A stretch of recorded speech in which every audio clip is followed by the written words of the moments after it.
other side, imagine a world where Ethan comes out on top here. It's former teammates fighting against one another, and one of them is Ethan, who we don't see in winners finals that often. No, that would be amazing for Brawlhalla history, but we will find out how that plays out as we get into the winners semi-final with Ethan versus Snowy. No surprise picks here. We've got the Hattori, we've got the Amethyst. Ban's coming out. Go ahead. I am surprised that Ethan's not level 100. I'll say that. Honestly, kind of cringe that he's not. Kind of weird champ. Just saying. How is he not? Hold on, I'm going to look up his core hollow real quick. I mean, he also put in a lot of time on Mordex. That was like his original character, so yeah. But either way, getting in here, game number 1, Ethan versus Snowy, level 80-something versus level 70-something. Two people who have put in a lot of time into their respective legends. His highest is definitely the Hattori at level 88. His Val is level 79, and the Mordex is level 68. So he does have several really high level, but I agree. I would have expected a level 100, or at least very close to level 100. Closer than 88. But either way, Snowy coming in here, chopping up Ethan. That's one thing where you'll see the stats play in, is Snowy coming in with this high force versus Ethan on this Hattori. Not the highest defense legend, going to be coming in with that 5 off of the defense stance. And that's very scary with the way Snowy was playing earlier. We were seeing him hit long axe strings. We were seeing him hit some long cannon strings as well. That is going to delete the health of Ethan. That's going to put so much damage so quickly. That side air from like the middle of the stage almost KO'd. That low defense is going to come into play.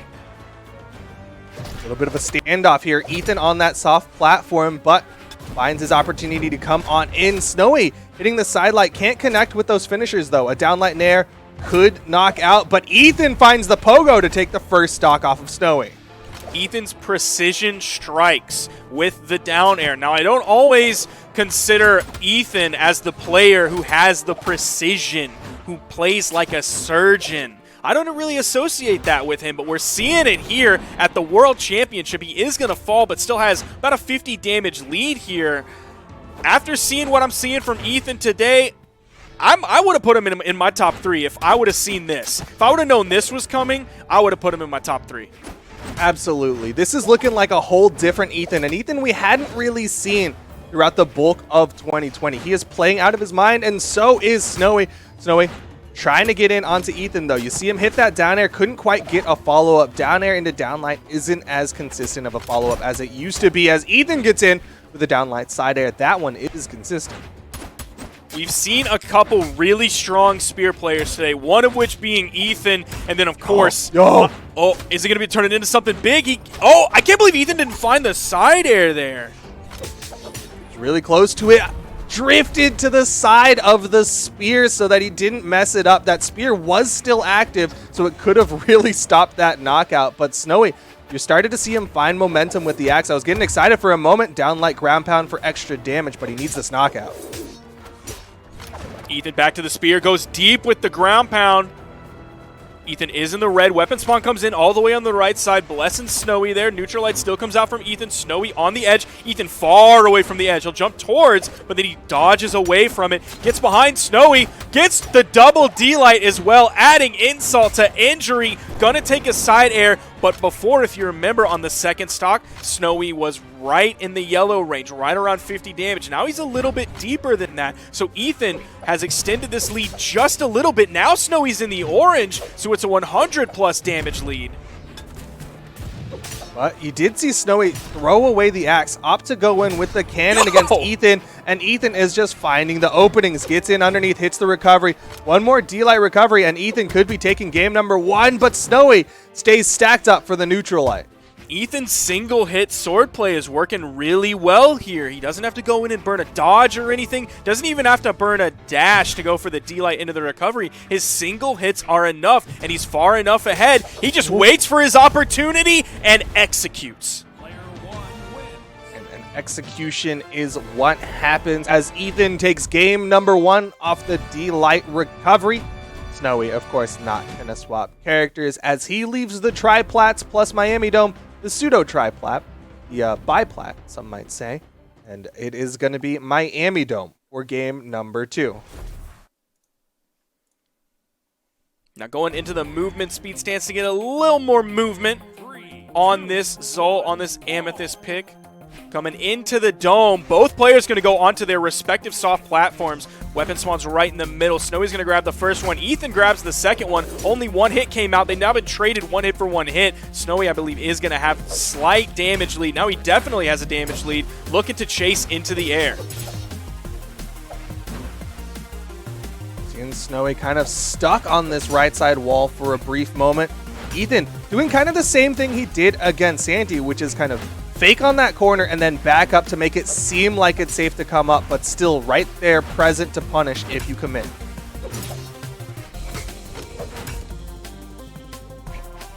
Snowy kind of controlling the corner. Even as Ethan is coming back on, you saw him throw out the side air. Snowy overspaced it. Neutral Light picked him up in the air. Ethan over on the corner. Snowy with a good lead here. Ethan retreating back to the soft platforms. Goes into the middle of the stage. Snowy drops the D-Light neutral air that probably would have KO'd off the top.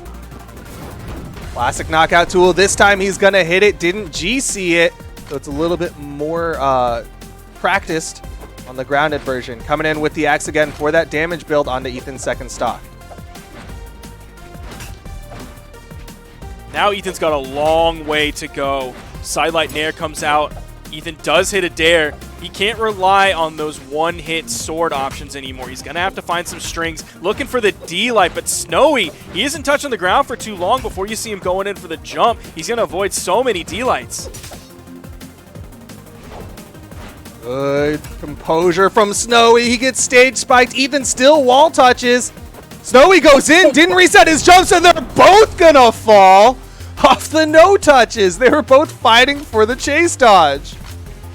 That's absolutely worth for Snowy. He has a full stock lead here when he was behind in the damage just a little bit before. So he extended a less than full stock lead to a full stock lead. Got the Mind Gimp there over on Ethan. Made him blow so many options. Yeah, 100% willing to throw away a stock if it guarantees Ethan being down onto this final stock here in game number 2. Ethan coming in with the spear, gets the double downlight for the extra damage. And Snowy disarms himself off that cannon throw.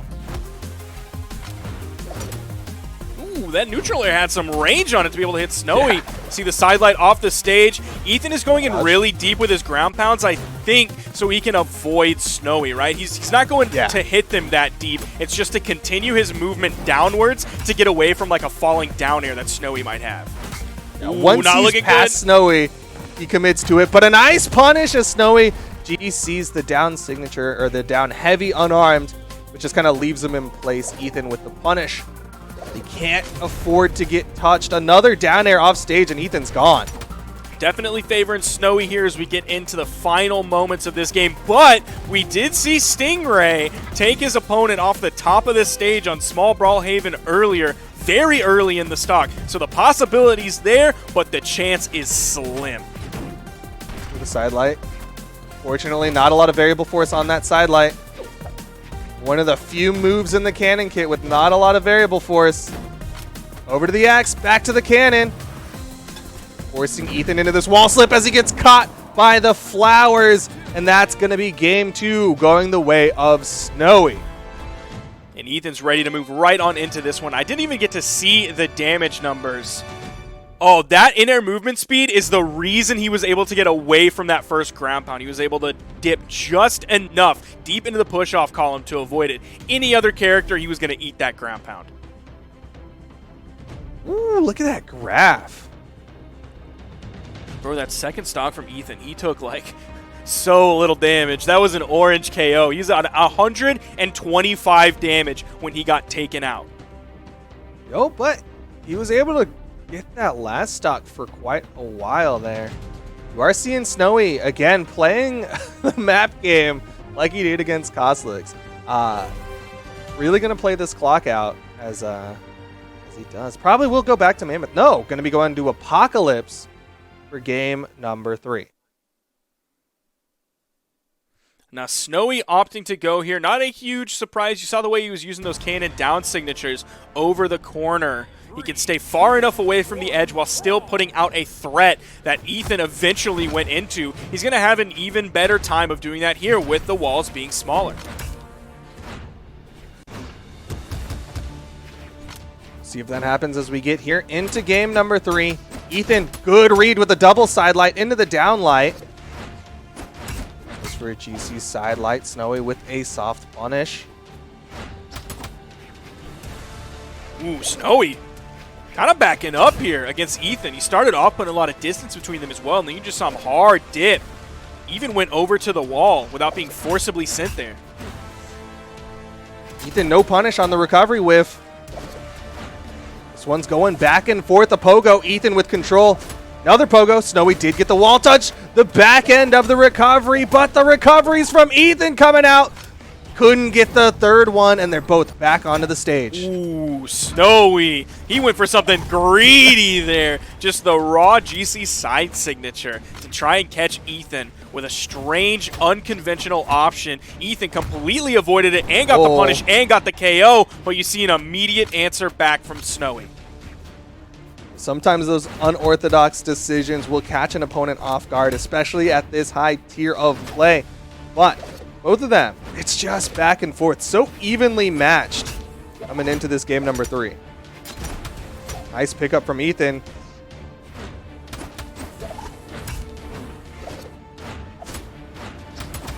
Nice neutral light.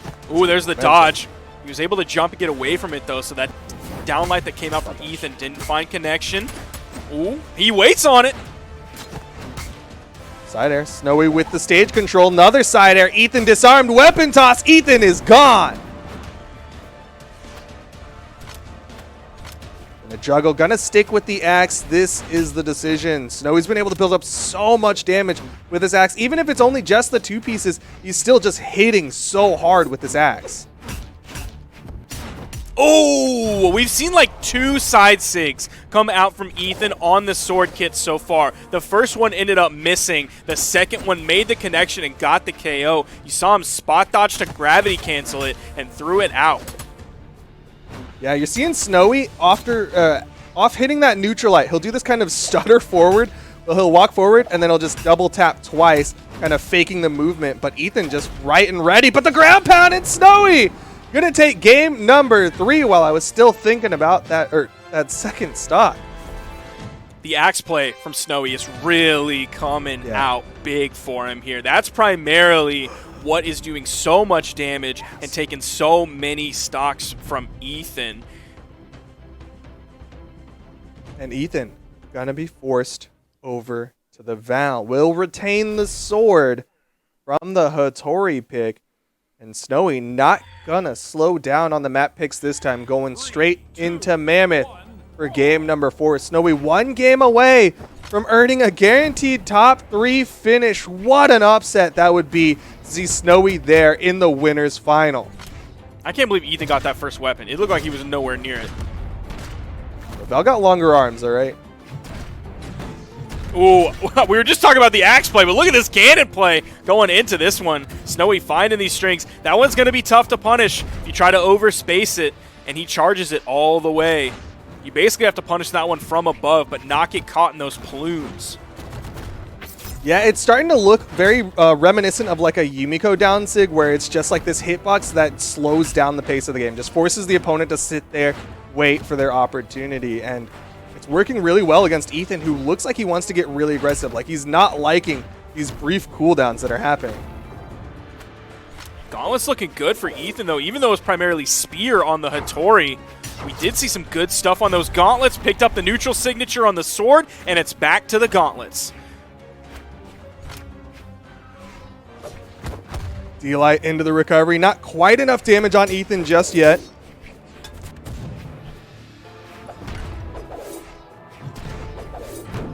Ooh, D-Light Nair. Consistent. The KO. Didn't get the drop this time. Coming in with the axe play. Both players on their second stock. It is dead even between these two. Ethan does need a victory here if he wants to continue on. Wants to take this to game number 5. Off the swap to the Val.